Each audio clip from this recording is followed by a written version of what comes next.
School TV Le Mag, c'est reparti. Nouvelle session d'infos, une demi-heure, vous le savez, pour faire le point sur la scolarité de vos enfants. Aujourd'hui, on se met en mode école du monde. Et oui, on voyage, on fait nos valises et on prend la direction de Bali. Comment fonctionne le système éducatif là-bas? Oui, on ne parle pas des plages magnifiques aujourd'hui, mais du système éducatif. On fait un petit point sur la situation avec Irina Capron qui nous a rejoint dans un instant. Un système en proie de nombreuses difficultés, ce n'est pas un secret. Quelles sont-elles? Comment combattre le décrochage scolaire? Vous allez voir que de nombreuses associations officient au quotidien pour le bien-être des élèves. Et puis, quel avenir pour l'éducation dans ce pays? Quelles sont les réformes entreprises? Quelles évolutions entre volonté politique et limites économiques? L'équation est pour le moins délicate. Vous le verrez, on en parle avec Dwi Payana, président de l'association Anak Bali. Bonjour Dwi Payana.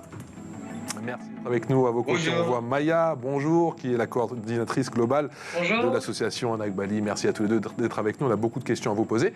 Et ces questions, on vous les pose juste après le point, la loupe avec d'Irina. Salut Irina Capron. Bonjour Patrice. Du Schnorr de France jusqu'à Bali. Jusqu'en Indonésie. Jusqu'en Indonésie, effectivement. Avant d'évoquer le système scolaire là-bas, parlez-nous un petit peu de l'Indonésie. Oui, alors tout d'abord, l'Indonésie est située entre la péninsule de l'Asie du Sud-Est et l'Australie, donc entre l'océan Indien et l'océan Pacifique, comme vous allez voir sur ces images. Il s'agit du plus grand archipel au monde avec 17 000 îles et une population estimée à 270 millions de personnes. Jakarta, c'est la capitale de l'Indonésie. Elle est située dans le nord-ouest de l'île de Java et la langue officielle, c'est l'indonésien. À quoi ressemble le système éducatif en Indonésie? Alors, le système éducatif indonésien est sous la responsabilité du ministère de l'Éducation nationale. L'école est obligatoire de 7 à 15 ans. Alors, à partir de 4 ans, les enfants peuvent aller à l'école maternelle jusqu'à 6-7 ans. De 6-7 ans jusqu'à 12 ans, ils vont à l'école primaire. Donc, ils ont une année de plus par rapport à nous en France. Et à la fin de l'école primaire, les élèves passent un examen national. Ils entrent ensuite au collège qui dure 3 ans, donc une année de moins forcément, de 13 à 15 ans. Et il y a ensuite le lycée qui dure également 3 ans, comme chez nous en France. Quelles sont les particularités du système indonésien? Alors, les élèves indonésiens font leur entrée en juillet et terminent l'école en juin. Donc, ils n'ont qu'un mois de grandes vacances. Le rythme scolaire n'est pas pareil. Les élèves vont à l'école tous les jours, sauf le dimanche, donc du lundi au samedi, de 8h. Ah ouais, 6 sur 7. Exactement. De 7h à 13h. De la maternelle au lycée, les enfants portent un uniforme qui varie en fonction des écoles, mais aussi en fonction du niveau d'études. Et il n'y a pas que les élèves, les professeurs portent également un uniforme. Chaque lundi matin, les élèves se réunissent dans la cour de l'école et chantent l'hymne national en hissant le drapeau national. Et la religion a une place très importante dans la culture indonésienne. La religion est enseignée dès l'école primaire. En Indonésie, il y a 6 religions: l'islam, le protestantisme, le catholicisme, l'hindouisme, le bouddhisme et le confucianisme. La religion est même indiquée sur la carte d'identité de chaque Indonésien. D'accord. À quelles difficultés sont confrontés les élèves indonésiens? Alors, l'école a beau être obligatoire, les familles les plus pauvres n'ont pas forcément les moyens de mettre leurs enfants à l'école. Le travail des enfants est également un problème qui existe dans le pays. Et pour finir, le classement PISA qui évalue les acquis des élèves selon 3 matières. L'Indonésie se trouve à la 73e place en mathématiques et en lecture sur 79 pays. Et on remarque que les élèves sont meilleurs en sciences puisqu'ils se trouvent à la 71e place. Merci Rina, l'expression orale avec nos invités.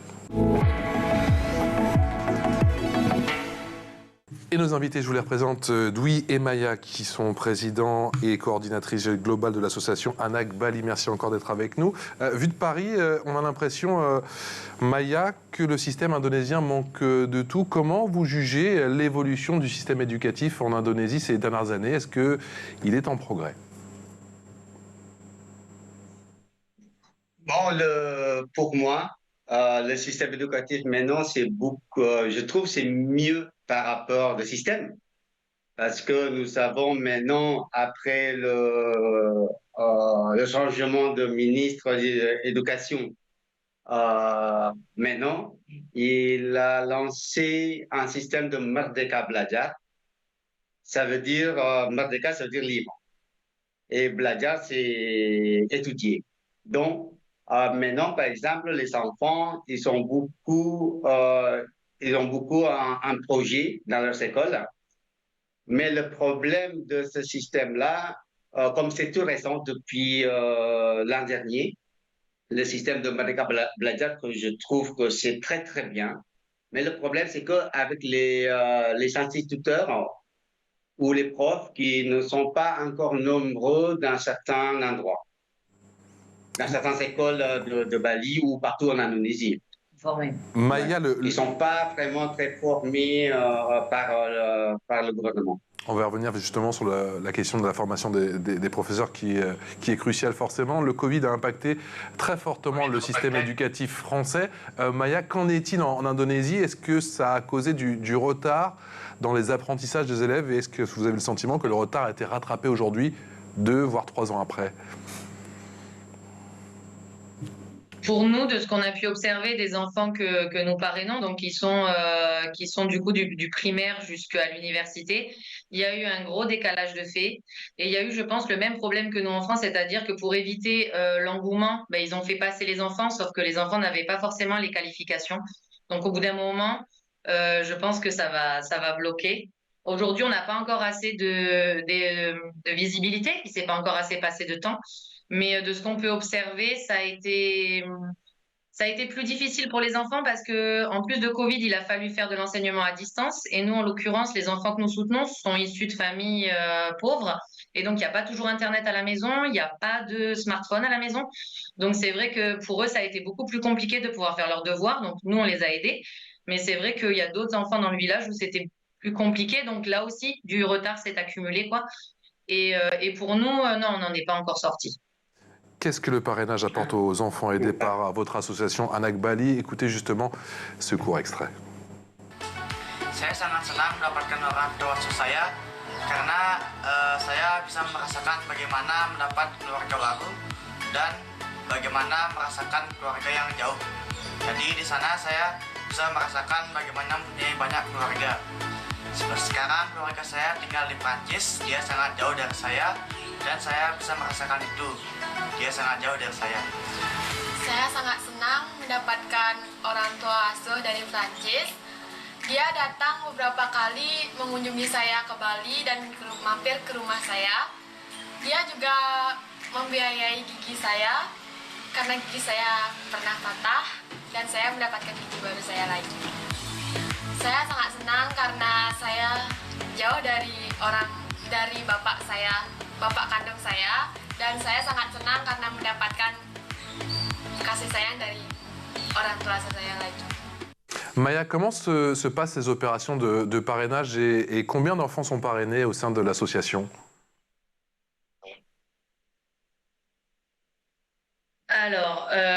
Comment les enfants sont déjà recrutés entre guillemets par nos soins?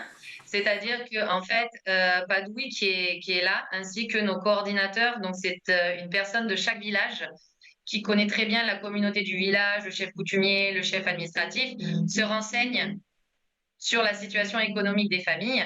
Et quand un enfant est dans le besoin ou a vraiment le risque d'arrêter l'école parce que la famille ne peut pas financer les uniformes, le cartable, la nourriture du midi parce qu'il n'y a pas de système de cantine, le transport parce qu'il n'y a pas de système de transport scolaire dans les villages où nous intervenons. Du coup, quand tout ça est un frein à l'éducation, c'est là où nous, notre coordinateur de village prévient Padoui qui est là, et Padoui se rend dans le village, va vérifier qu'en effet, il y a un risque d'abandon scolaire. Et c'est à ce moment-là où nous, on accueille l'enfant dans l'association et on envoie un mail à nos bénévoles en France et en Europe, parce qu'il y a plusieurs antennes ANAC en Europe qui sont composées de bénévoles. Et eux cherchent des parrains, un système de parrainage en disant aux gens, voilà, il y a par exemple la petite Poutou, elle est en classe 3 de primaire et elle a besoin d'un parrainage pour continuer l'école, est-ce que vous êtes intéressé, etc. Et c'est comme ça qu'on arrive à mettre en place un système de parrainage. Padoui, depuis quand existe l'association Anak Bali? Depuis 2003. Et combien d'enfants vous avez aidé depuis 2003? Combien d'enfants? Depuis 2003. 2003, en total, à peu près, il y a 600 enfants jusqu'à maintenant.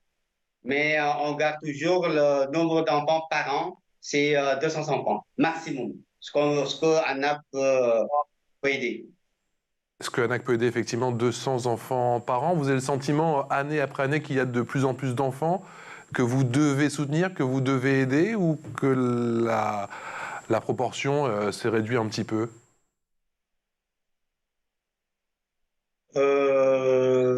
Oui, quelquefois, c'est réduit un petit peu. Par exemple, maintenant, cette année-là, nous avons 186 enfants à parrainer de niveau primaire jusqu'à l'université.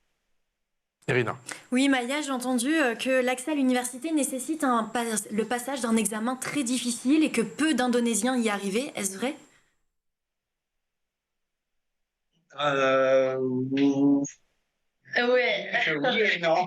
Oui et non. Ouais, c'est très compliqué. Ah, Il y a un examen, tellement de choses. Même moi, encore aujourd'hui, Padoui m'explique chaque année comment ça se passe et l'année d'après, ils changent le système. Donc, je vous avoue que déjà, c'est pas constant du tout.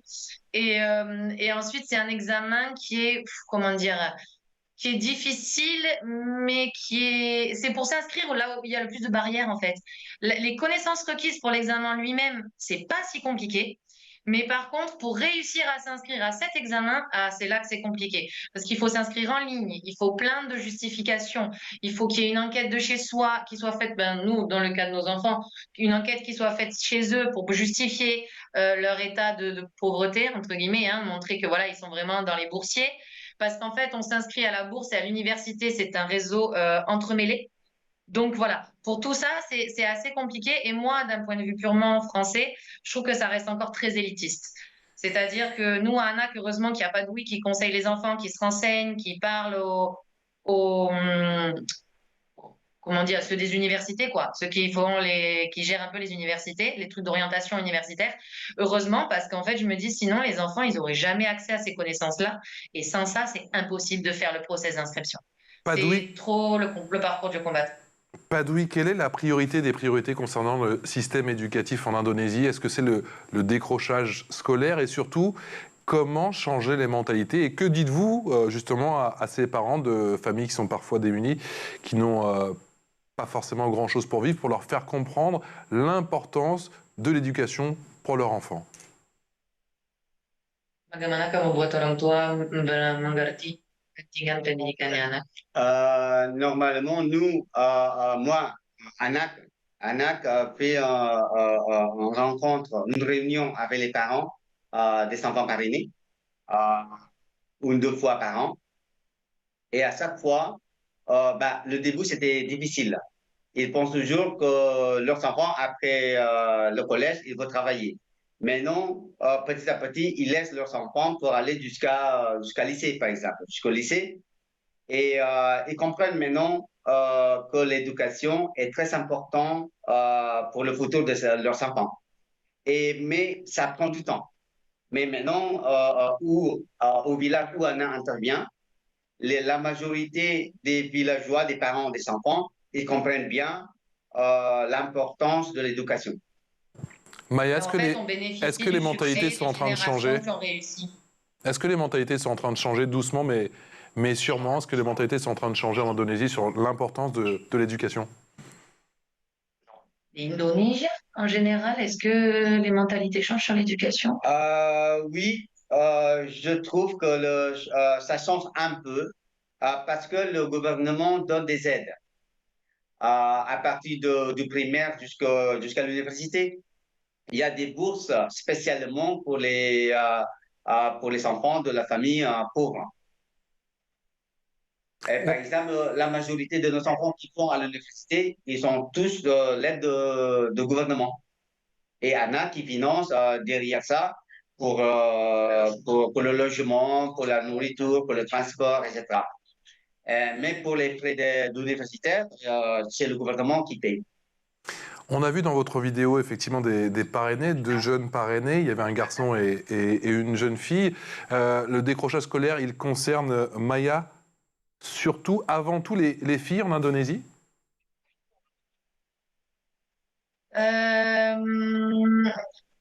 C'est un peu compliqué de répondre. Disons que alors, en Indonésie, encore une fois, nous, quand on parle que de Bali, parce que c'est vraiment que ce qu'on connaît. Donc, je ne m'aventurerai pas, parce que comme vous l'avez très bien dit, il y a 17 000 îles qui ont toutes des cultures. Chaque île a sa culture, a sa langue, a ses traditions, a sa religion spéciale, à sa façon, etc. Donc, nous, on parle que de ce qu'on connaît. Donc, c'est Bali et notamment le nord de Bali. Nous, ce qu'on voit, c'est que les filles sont plus motivées d'apprendre à l'école. Par contre, la tradition balinaise fait que c'est le fils qui va hériter de la maison et c'est le fils qui va être la pension retraite de ses parents. Donc, dans une famille qui a peu de moyens, c'est plus logique d'investir sur le fils parce que c'est lui qui va nous nourrir quand on sera vieux, plutôt que sur la fille qui, elle, va se marier et ira nourrir ses beaux-parents. Donc, pour ces raisons-là, il y a une tendance à mettre en valeur plus les garçons. Mais nous, par exemple, aujourd'hui, cette année, on a fait un calcul, l'association ANAC, sur tous les enfants qu'on parraine, on est à 2 tiers filles et 1 tiers garçons. On ne fait pas exprès, on ne fait pas une sélection de genre, c'est selon les critères de motivation et économique, mais il s'avère que voilà, il y a plus de filles. Nous, aujourd'hui, on aide à la scolarisation plus de filles que de garçons. Plus de 17 000 îles, effectivement, vous le rappeliez, et Irina aussi. Ouais. Comment mettre en place une stratégie efficace concernant la politique éducative au vu de la diversité culturelle, au niveau de la langue aussi, vous l'avez rappelé, Padoui, on imagine que l'équation est incroyablement compliquée pour le gouvernement actuel. Bagaimana dia bisa buat semua pulau jadi satu di sistem pendidikan karena 17.000 jadi Ouais, c'est compliqué. Mais pour le moment, ce que ici à Bali, normalement, ça s'applique aussi à Sophocile, que le province qui s'occupe de l'éducation du lycée, et ensuite la région qui s'occupe de l'éducation de primaire jusqu'au collège, et Jakarta qui s'occupe de l'éducation à l'université.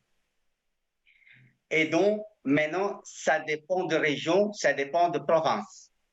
Si la région qui a un peu plus de revenus, de taxes, ou etc., ou la ressource naturelle, et eux, ils peuvent payer beaucoup de professeurs ou de maîtres ou de maîtresses. mettre les ordi dans les écoles. Mettre les ordi dans les écoles, etc. Comme à Bali, là, Denpasar, il y a un revenu de tourisme, des hôtels, etc., ou de Badung, et revenu des hôtels. La dernière fois, ils ont donné les ordinateurs pour les lycéens, par exemple.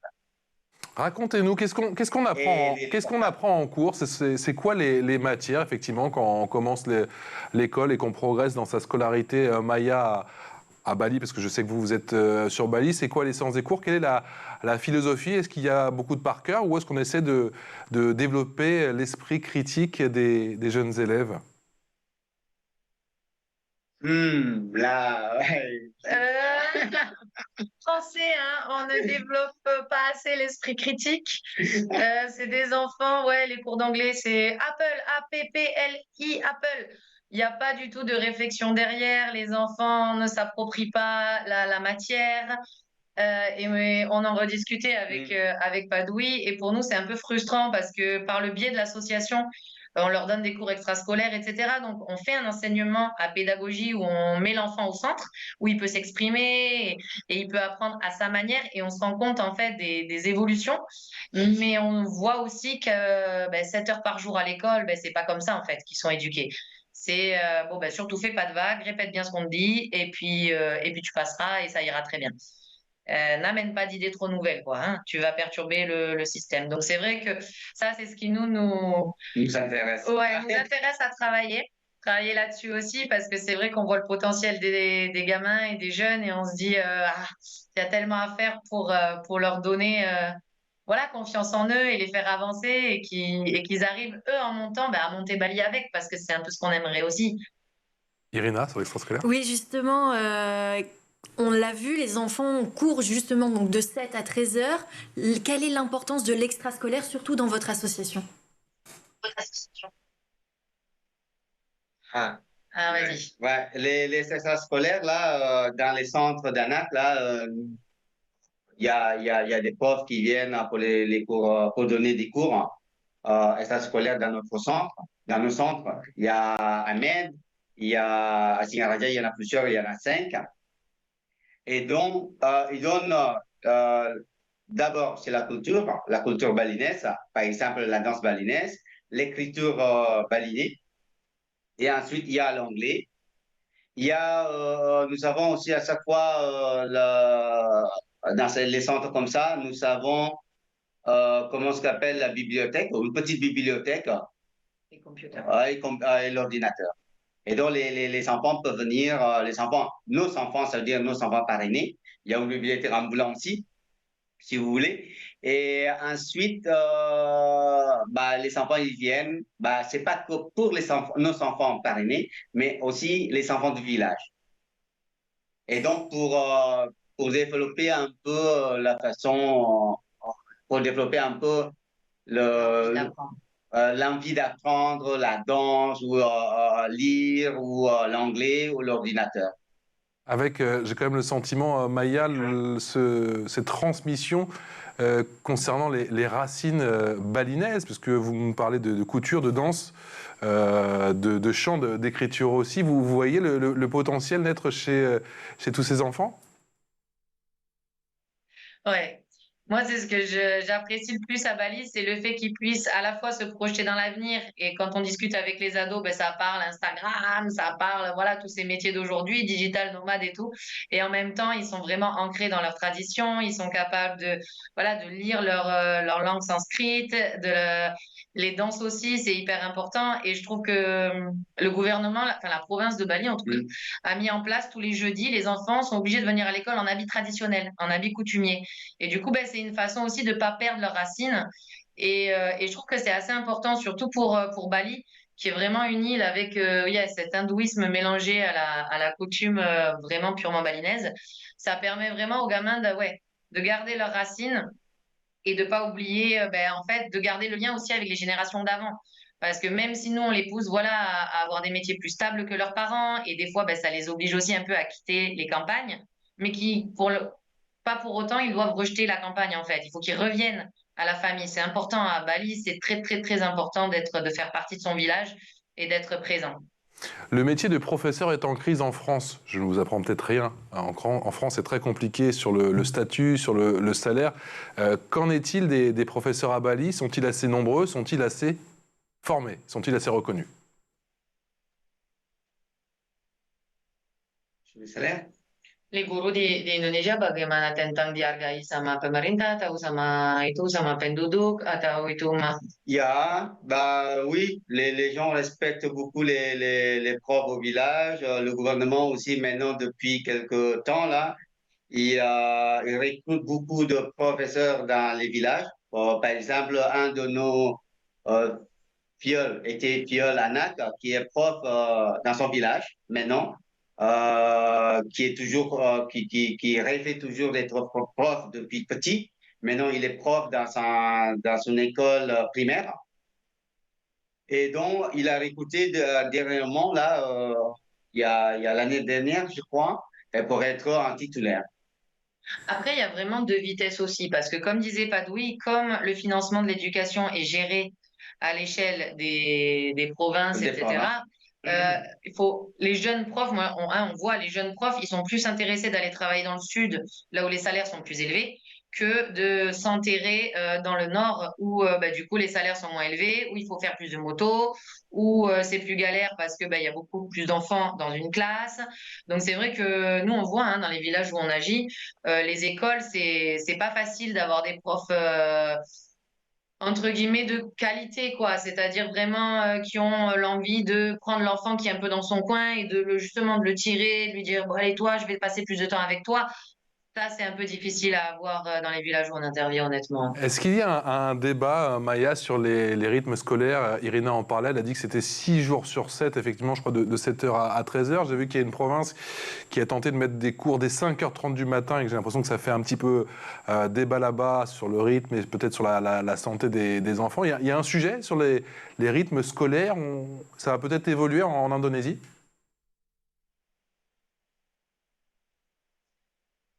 Pour nous, alors à Bali, je ne sais pas comment ça se passe à Java, parce que Java, c'est plus peut-être plus intensif que ça. Mais nous, par exemple, à Bali, c'est vrai qu'ils ont école le samedi, mais c'est plus les activités comme le sport, le scoutisme, parce qu'ils ont scoutisme dans les cours scolaires. Ça va être plus Palang Merah, tout ce qui est les activités Croix-Rouge pour le lycée, etc. Donc, c'est pas non plus, le samedi, ils n'ont pas les fesses dans la cour de classe, quoi. C'est plus des choses extérieures. Alors, obligatoires par l'école, ça c'est sûr. mais c'est pas forcément intensif à ce point-là. Après, honnêtement, c'est vrai que moi, je trouve que ça fait beaucoup, ouais. Moi, je trouve que c'est assez lourd pour les enfants. Et comme on disait, en plus, comme c'est de la répétition, c'est un peu. Alors après, c'est un point de vue purement français, attention, hein, voilà. Mais toi, oui, tu diras ce que tu en penses. Mais moi, je trouve que comme c'est quand même assez bourrage de crâne, il faut apprendre par cœur, il faut apprendre par cœur, il faut apprendre par cœur. Finalement, c'est beaucoup d'heures et le rendu, il est pas ouf. Il est pas énorme comparé à ce qui pourrait passer avec toutes les heures qu'il passe à l'école. Il pourrait être. Oui, ils répètent toujours tous les matières scolaires. Ça veut dire qu'ils doivent savoir par cœur tous les matières scolaires. Ils n'ont pas une critical thinking, on peut dire. Comme on a parlé, ouais, avec critical thinking. Et dans la majorité des écoles, c'est pas la majorité des écoles, mais il y a des profs qui enseignent un peu, mais pas assez pour l'école publique. Mais certaines écoles à Denpasar, par exemple, ils apprennent ça depuis petit aux enfants. L'info en Mais c'est plus. privé. L'info en plus avec Irina Capron. J'adore dire Irina Capron, je sais pas pourquoi. Ça sonne bien. C'est très bien. C'est votre vrai nom ou pas? Bah oui, pour Non, mais il y a des gens qui choisissent des pseudos pour la télé. Ben non, c'est mon vrai nom. Non, mais j'enquête sur vous, vous avez vu? Ah oui, ben je Après vois un an ça. et demi, on travaille ensemble. Je me dis, en fait, c'est votre vrai nom ou pas? Ou c'est votre nom de télé? Vous intéressez, dis donc. Bah oui, mais je m'intéresse, madame. Vous nous parlez d'un pensionnat. Oui, et pas n'importe lequel, hein. Il s'agit d'un pensionnat islamique dans la ville de Yogyakarta, un pensionnat islamique pour les enfants sourds. On en a parlé, hein, l'Indonésie accorde une grande importance à la religion et c'est le pays du monde comptant le plus de musulmans, donc il existe beaucoup de pensionnats islamiques, mais celui dans la ville de Yogyakarta est l'un des rares à accueillir les enfants sourds. Alors l'objectif, c'est d'apprendre aux enfants à réciter le Coran en langue des signes arabe, comme ça, les enfants peuvent apprendre leur religion. Cette école a été fondée en 2019 et accueille 114 filles et garçons. Et les élèves apprennent également les maths, les sciences et les langues étrangères pour pouvoir continuer leurs études après. Maya et Padoui, alors j'imagine que vos quotidiens n'est pas forcément facile. Il y a des moments, j'imagine, assez difficiles avec certaines situations, certains élèves. Et puis j'imagine qu'il y a aussi de belles histoires. Padoui? Une belle C'est histoire. une belle histoire, oui. Plein. Ouais, nous avons plein. Oui, bah, depuis le début de l'association, là, j'ai vu toute l'évolution, parce que tous les enfants, là, parce que j'ai participé, j'ai commencé à travailler, bon, j'ai commencé à connaître l'association en 2004. Et ensuite, bah, j'ai vu, par exemple, un garçon qui est devenu maintenant un dentiste, par exemple. Et ensuite, il y a trois filles qui sont devenues sages-femmes et une fille deux filles infirmières et deux garçons dans l'éducation. Et le reste, il y a beaucoup qui travaillent dans le tourisme, dans les hôtels, les 5 étoiles, qui est parti à Dubaï, qui est parti à Turquie, Sri Turquie, Lanka, Japon. Japon, et ensuite, des fois, c'est à Maldives aussi. Ouais, Maldives. Ouais. Et donc, c'est la réussite que Ghana peut apporter aux enfants de la famille pauvre. La jeune fille de la vidéo de tout à l'heure, elle est hôtesse de l'air Donc, aujourd'hui. elle voit du pays. Pour vous, c'est quoi la plus belle... Maya, pour vous, c'est quoi la plus belle des récompenses? C'est comment? C'est quoi pour vous la plus belle des récompenses? Ah, pour moi, la plus belle des récompenses, c'est quand on les voit s'épanouir, c'est-à-dire qu'on les voit justement tout petits, démarrer tout timides, pas oser trop donner leur opinion, pas oser trop s'affirmer. Et là, quand ils arrivent en terminale, on a les terminales là, qui sont en train de finir, et d'entendre leur speech de fin de process avec nous. Enfin, alors, il y en a qui vont continuer l'université, mais c'est vrai que c'est un peu une fin, puisqu'à l'université, ils sont plus indépendants, ils ont plus, nous, tout le temps derrière. Et du coup, de les entendre et de les voir s'affirmer, de les voir pouvoir venir nous voir et nous dire « Ah, j'ai une idée pour améliorer telle situation, prendre des initiatives », on se dit yeah, ils sont bien partis, ils sont sur la bonne voie et tant mieux pour eux. Et moi, je me dis tant mieux pour Bali. Parce que c'est vrai qu'il y a beaucoup de métiers ici, notamment le tourisme, qui est la grosse économie de l'île. Il y a beaucoup de métiers assez élevés qui sont pris par les étrangers ou même les Javanais, mais pas trop les Balinais. Il n'y en a pas tant que ça. Et en fait, nous, ce qu'on aimerait, c'est ça, c'est que les Balinais puissent aussi accéder, grâce à leurs compétences, grâce à leurs initiatives, à leurs connaissances, accéder à ces postes assez élevés, quoi.